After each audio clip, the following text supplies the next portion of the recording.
Iran और America front में बड़ा डेवलपमेंट हुआ है। इजराइल ने यह कह दिया है साफ साफ कि अगर अमेरिका ने जल्दी हमला नहीं किया तो वो एक तरफा ईरान पे स्ट्राइक कर सकता। और इसको लेके नेतन्याहू की जो वॉशिंगटन यात्रा है, जिज्ञासा और बढ़ गई कि वॉशिंगटन यात्रा में नेतन्याहू और ट्रंप क्या इस चीज पे बात करेंगे कि इजराइल एक तरफा हमला कर सकता है।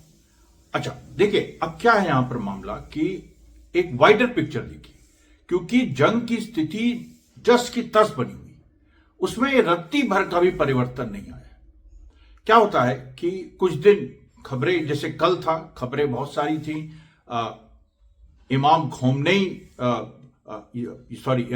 खुमैनी के ग्रैंडसन ने कल एक बात ऐसी कह दी जिससे आग लग गई थी कि भाई इजराइल के साथ या अमेरिका के साथ जंग होगी ईरान की, तो उसमें अरब देश भी इजराइल के खिलाफ उतरेंगे। तो ये जो सारी बातें हैं, फिर और भी बहुत सारी चीजें थी। मैंने वो वीडियो भी आपको कल दिखाया था। देखिए, ये जो आज यानी 9 फरवरी 2026, ये देखिए जो आज हम वीडियो बना रहे हैं, एक बड़े नाजुक मौके पे बना रहे हैं, और इसलिए मैं तवज्जो चाहूंगा आपकी, और इस वीडियो को अंत तक देखिएगा और इसको लाइक और सब्सक्राइब करिएगा और उसके साथ साथ कमेंट करना मत भूलिएगा। अब देखिए, अब यहां पर क्या है कि जो कल की पूरी गहमा गहमी थी और जिस तरीके का माहौल था, अभी तक आज ट्रंप की तरफ से कोई बयान नहीं आया है। और नेतन्याहू वहां पर गए हैं, तो ऑब्वियसली नेतन्याहू वहां पर कुछ बात करने गए हैं ईरान के संदर्भ में, लेकिन गाजा के भी संदर्भ में, वेस्ट बैंक के संदर्भ में बहुत डेवलपमेंट्स हुए हैं आज। और अब क्या है कि देखिए, हमारे वीडियो में भी पहले हम गाजा पे वीडियो करते थे, वहां से शुरू करते थे, फिर बाकी चीजें लाते थे।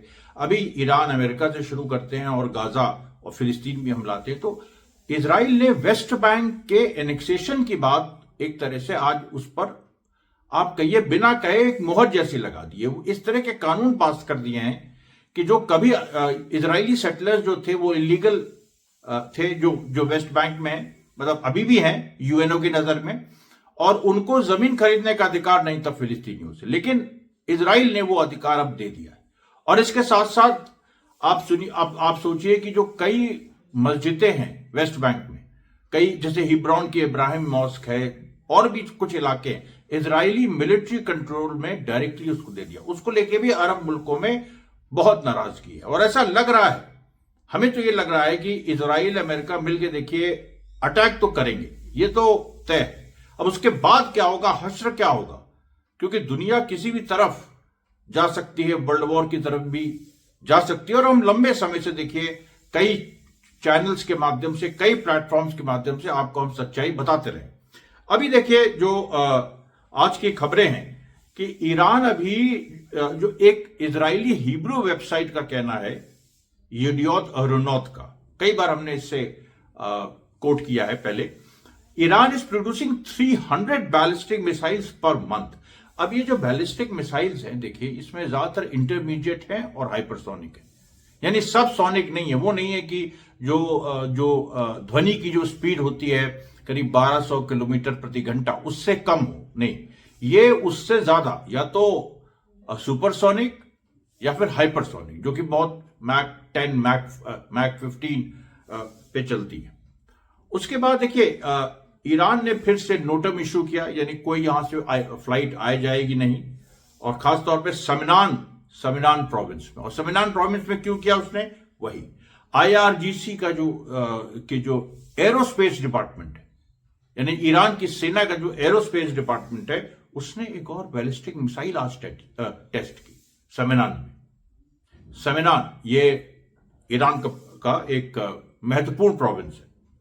उसके बाद देखिए अमेरिका की तैयारी, अमेरिकन एयरफोर्स की C-17A ग्लोबमास्टर 3 और MC-130 सुपर हर्कुलिस, ये तुर्कमेनिस्तान में उतरे। अब आप सोचिए, C-17A ग्लोबमास्टर 3 जो सर्वेलेंस भी करता है और हेवी इक्विपमेंट भी ले जाता है, और MC-130 सुपर हर्कुलिस, ये जो स्पेशलाइज्ड जहाज है, ये तुर्कमेनिस्तान में क्या कर रहे हैं।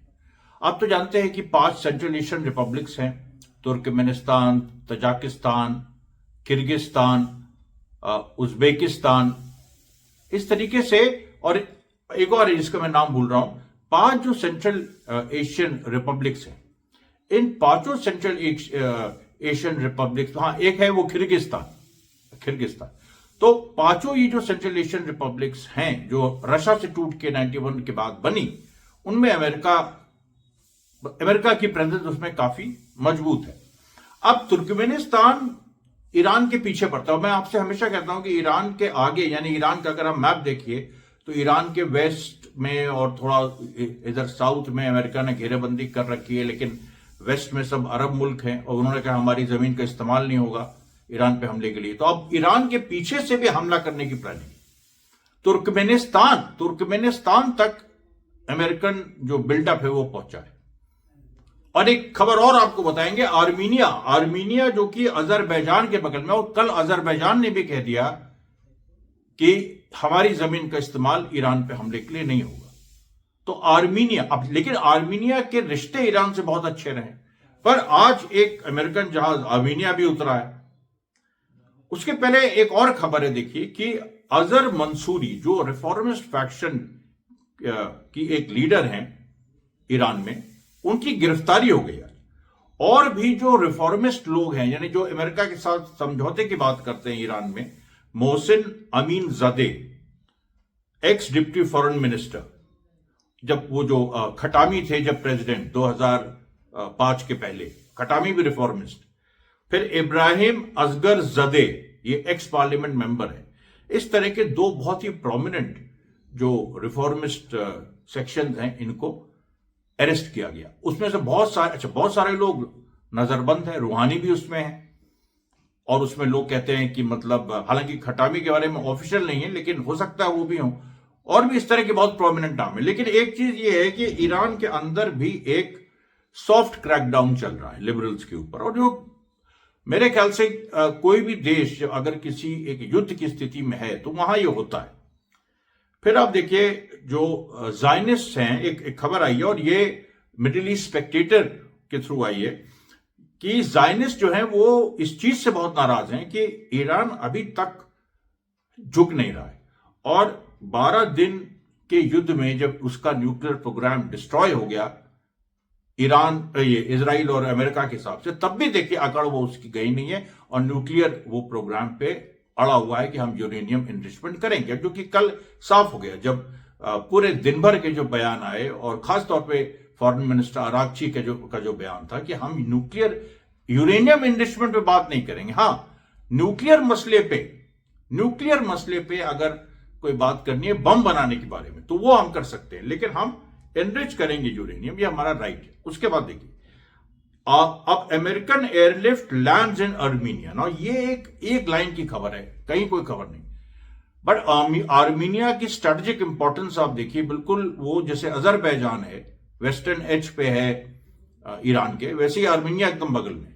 और आर्मीनिया की दोस्ती रही है ईरान के साथ, बहुत अच्छी दोस्ती रही, अजरबैजान से ज्यादा, जबकि अजरबैजान मुस्लिम मुल्क है और आर्मीनिया क्रिश्चियन मुल्क है। लेकिन वहां पर अमेरिकन अब एयरलिफ्ट कहा है कि मतलब ऐसे जहाज जो वहां से सामान ले भी जा सकते हैं और वहां पर वो डिलीवर भी कर सकते हैं। उसके बाद देखिए ईरान की ओर तैयारी, ईरान के रेड क्रेसेंट ने को 125 एडवांस रेस्क्यू ड्रोन्स, जो आप देख सकते हैं 125 एडवांस रेस्क्यू ड्रोन्स जो डोमेस्टिकली डेवलप किए हैं ईरान ने, वो सप्लाई हुए हैं। और ये extreme heat, severe cold, high altitudes में ये सरवाइव कर सकते हैं। और रेस्क्यू और सर्च मिशंस के लिए ये खास तौर पे बनाए गए हैं, यानी कोई सामान पहुंचाना है। अब ये सब ड्रोन्स हैं, इनको रिमोटली हैंडल करेंगे लोग, लेकिन इनके साथ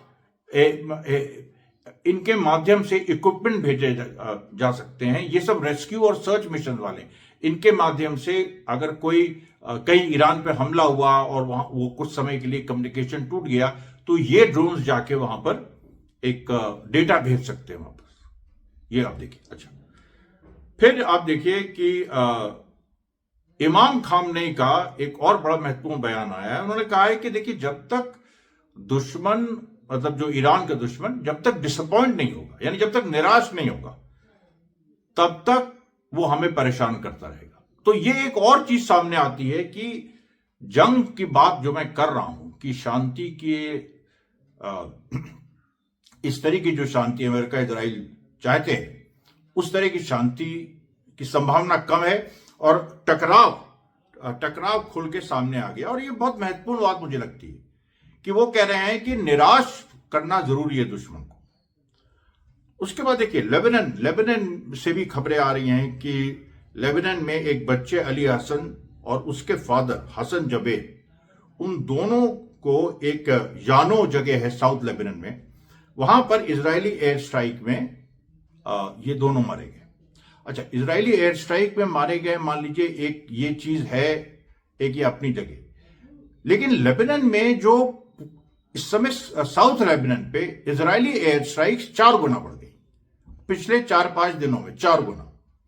और मतलब 10-10 स्ट्राइक्स, 12-12 स्ट्राइक्स, ज्यादातर वो खाली जगहों पे हो रही है। लेकिन देखिए यहां पर जैसे हुआ, यहां पर वो सिविलियंस को उन्होंने मारा। उसके बाद कुछ ऐसी भी खबरें आ रही है कि हिजबुल्लाह के कुछ कमांडर्स को असैसिनेट करने का भी दावा इजराइल ने किया, और ये लंबे समय से इजराइल कर रहा है। लेकिन सवाल यहां पर यह उठता है कि हिजबुल्लाह के अगर कमांडर्स को उसने असैसिनेट किया है तो कोई हिजबुल्लाह की तरफ से कंफर्मेशन क्यों नहीं आ रहा है? क्योंकि जब इजराइल ने हसन नसरल्लाह को असैसिनेट किया था तब तो खैर सारी बातें आई थी, बहुत सारे हिजबुल्लाह के जो टॉप कमांडर्स हैं वो भी असैसिनेट हुए थे, और भी बीच बीच में होते रहे। लेकिन अभी जो वही बात जो मेरी एक लेबनीज जर्नलिस्ट से बात हुई थी कुछ दिन पहले, मैं फिर से उनसे बात करूंगा, आपके बीच लाने की भी कोशिश करूंगा। उनके हिसाब से हिजबुल्लाह बिल्कुल उसने नई टैक्टिक्स अपना ली है। वो खुल के इजराइल के सामने अभी नहीं आएगा, वो वेट कर रहा है ईरान और अमेरिका की जो संभावित जंग है जिसमें इजराइल भी शामिल है सीधा, और इजराइल ने कही दिया है कि वो पहले स्ट्राइक कर सकता है, कि अगर अमेरिका ने जल्दी स्ट्राइक नहीं की तो इजराइल सीधे स्ट्राइक करेगा, तो ये भी वो कह चुका है। तो इसके लिए हिजबुल्लाह इंतजार कर रहा है। उसके बाद देखिए आज गाजा में कई एक्सप्लोजन्स हुए एक साथ, और गाजा में आपको मैं बता दूं अभी इजरायली एयर स्ट्राइक्स की बात हुई है, लेकिन इसमें से कुछ एक्सप्लोजन्स बड़े रहस्यमय हैं। ये कहां हुए? ये राफा में उस जगह भी हुए जहां पर पैलेस्टीनियन रेजिस्टेंस के 200 संख्या आई थी, 400 भी हो सकती है, अब ऐसी खबरें आ रही हैं। तो वहां पर फाइटर्स के साथ इजराइल की भिड़ंत भी हो रही है। कुछ बात यह भी आई कि पैलेस्टीनियन रेजिस्टेंस के कुछ फाइटर्स वहां पर मारे गए हैं। लेकिन उसके बाद फिर एक बात आई, बार बार ये भी आता है कि इजराइल के सोल्जर्स और ऑफिसर्स वहां इंजर्ड होते हैं, मारे जाते हैं। अब ये एक्सप्लोजन जो आज हुए हैं ये थोड़ा रहस्यमय है। जो कुछ तो इजराइल ने स्ट्राइक किया, 3 या 4 जगह स्ट्राइक की, और पिछले 24 घंटे में करीब 5 गाजा के सिविलियंस मारे गए। लेकिन अभी जो बात हो रही है, जो जिन एक्सप्लोजन्स की बात हो रही है, ऐसा भी हो सकता है कि वो रेजिस्टेंस ने कुछ वहां पर किया है। क्योंकि देखिए एक मुझे बहुत ही कॉन्फिडेंशियल सोर्सेस से ये खबर आ रही है कि गाजा में कुछ अनएक्सपेक्टेड होने वाला है। जी, गाजा में कुछ अनएक्सपेक्टेड होने वाला है, और वो लोग कह रहे हैं कि 7 अक्टूबर से बड़ा होगा। अब आप सोच लीजिए, मैं अभी इसके बारे में रोज आपको बताऊंगा, क्योंकि जैसे जैसे स्थितियां बनेंगी, फरवरी आगे बढ़ेगा, वो कब होगा, कैसे होगा, गाजा वाली जो घटना है वो ईरान और जो अमेरिका में संभावित जंग है उसके समय होगा, उसके पहले होगा, वो सारी चीजें हम आपको बताएंगे। उसके बाद देखिए जो खान यूनिस में आज इजराइल ने बमबारी की, जैतून नेबरहुड में बमबारी की, और उसको लेके जो जैसे मैंने बताया 5 गाजा के सिविलियंस मारे गए। उसके बाद देखिए वेस्ट बैंक। अब वेस्ट बैंक में जो ट्रंप ने कहा था कि इजराइल वेस्ट बैंक एनेक्स नहीं करेगा, उसने अंडरटेकिंग दी थी जब गाजा पीस बोर्ड बना था। और गाजा में जो पीस है वो कैसे होगी? ट्रंप कह रहा है कि पैलेस्टीनियन रेजिस्टेंस डिसआर्म हो, ये हो, ऐसा हो, वैसा हो। तो इधर वेस्ट बैंक में जो ट्रंप ने कहा था कि इजराइल एनेक्स नहीं करेगा, आज इजराइल ने ऐसे कुछ कानून पास कर दिए हैं जिसमें इजरायली सेटलर्स, जो कि इलीगल है यूएनओ की नजर में, और ये जो बोर्ड ऑफ पीस बन रहा है जिसको पैरेलल, एक तरह से पैरेलल यूएनओ ट्रंप दिखाना चाहता है, इसके भी हद में नहीं, ये सब चीजें नहीं आती हैं। लेकिन इजराइल ने किया ही कि सेटलर्स पैलेस्टीनियन से जमीन खरीद सकते हैं। अब ये कोई इसमें पैलेस्टीनियंस का फायदा तो है नहीं, इसमें जोर जबरदस्ती होगी, उनको डिस्प्लेस किया जाएगा। ऑलरेडी जो ऑस्लो अकॉर्ड्स के हिसाब से जो वेस्ट बैंक को 3 इलाकों में बांटा गया, A, B, C, उसमें जो सी इलाका है, उसमें जो जिसमें 61% जमीन पूरे वेस्ट बैंक की आती है, उसमें तो पूरा इसराइल का कंट्रोल है ही। केवल 18% जमीन जो ए एरिया में आती है उस पर पैलेस्टीनियन अथॉरिटी की थोड़ी बहुत चलती है, और बी जो एरिया है उसमें मिला जुला मामला है, यानी पैलेस्टीनियन अथॉरिटी और इसराइल का मिला जुला एडमिनिस्ट्रेशन है।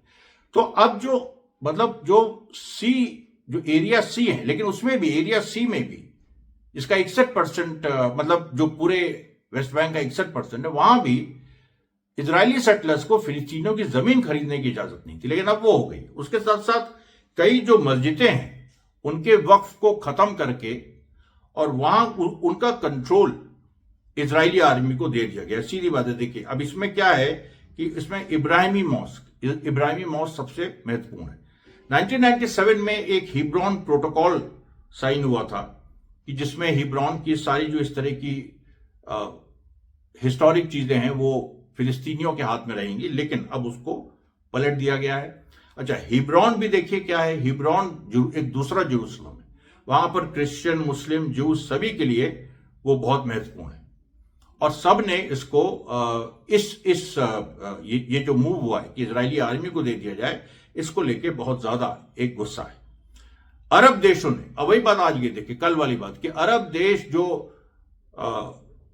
ओरिजिनल खुमैनी साहब के ग्रैंडसन ने, इमाम खुमैनी के ग्रैंडसन ने जो कहा था कि अरब देश इजराइल पे हमला कर सकते हैं अगर ईरान से वॉर हुई। अब उसके बाद देखिए अरब देशों ने हिब्रॉन में जो हुआ और जो इजराइल ने वेस्ट बैंक को लेके जो कानून पास किया उसको उनको कंडेम किया है। फिर आप देखिए रशिया की बढ़त यूक्रेन में बदस्तूर जारी है, उसमें आप खुद ही देख रहे होंगे बहुत सारे, आप उसको अगर आप फॉलो करिए चैनल्स को तो उसमें बातें आ रही हैं। और फिर चाइना ने ट्रंप को वार्न किया है कि ताइवान को $11 बिलियन की कोई आर्म्स डील अमेरिका करने जा रहा है ताइवान से। तो चाइना ने कहा है कि अगर ये डील होती है तो हम इसको ये उसने नहीं कहा कि एक्ट ऑफ वॉर मानेंगे, लेकिन हम उसको बहुत गंभीरता से लेंगे, और यह हम इस चीज को मानेंगे कि अमेरिका चाइना के साथ अच्छे रिश्ते नहीं चाहता है। तो ये देखिए आज की पेशकश थी, कल हम आपके सामने फिर हाजिर होंगे। तब तक के लिए धन्यवाद साथियों, बहुत बहुत धन्यवाद।